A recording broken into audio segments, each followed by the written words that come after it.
John Carter. Now, this was a movie I held off watching for a long time. I saw it and I thought, wow, this really looks like it is something that's meant to be seen in 3D.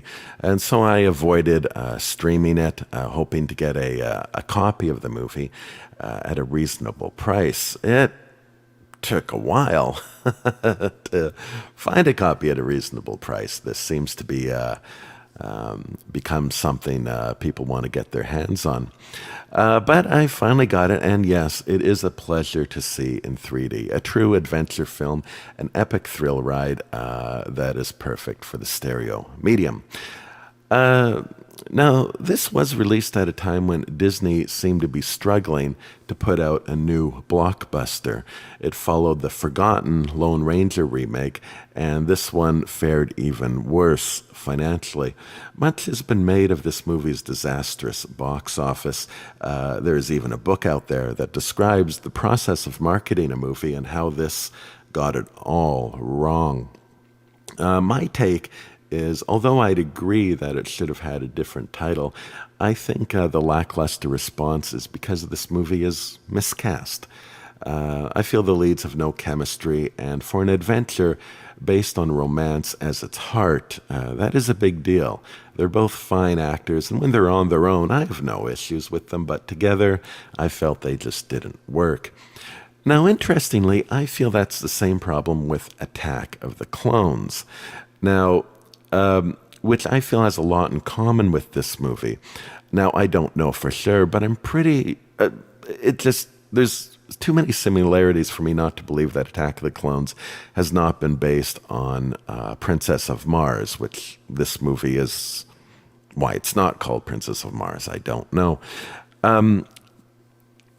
If someone was unfamiliar with Star Wars, I feel that they might believe that this was somehow a remake of Attack of the Clones. They have much in common, except Attack of the Clones had Obi-Wan to kind of carry it through, whereas this movie has no such extra character to give it a little more personality. Nitpicking aside, though, it's still a gem of a movie. Not flashy, very conservative 3D, but effective.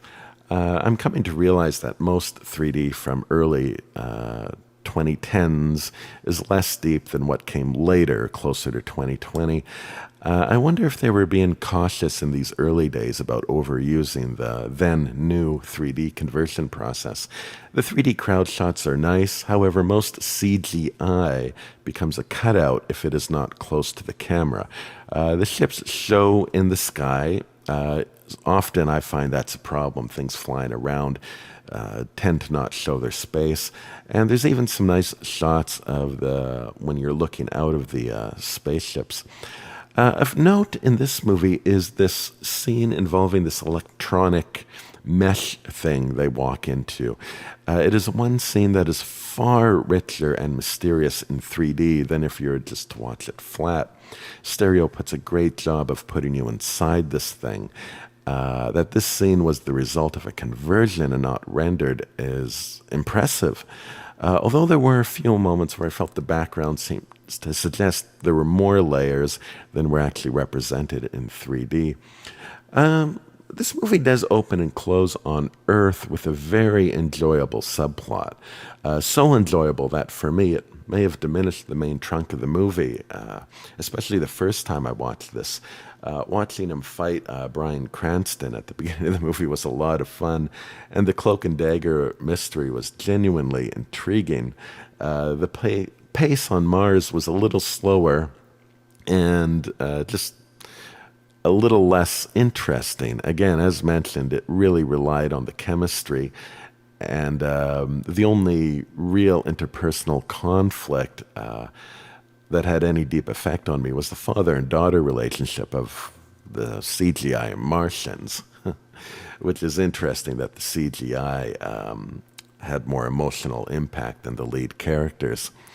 It all ends in a terrific bang that I'm not entirely sure I completely understood the significance of the moment, but it worked out. It was a very nice finish with lots of bangs and fighting. And yeah, it kind of sets itself up for a sequel that'll never happen, which is actually unfortunate. I think even as a low budget series, this would have been great.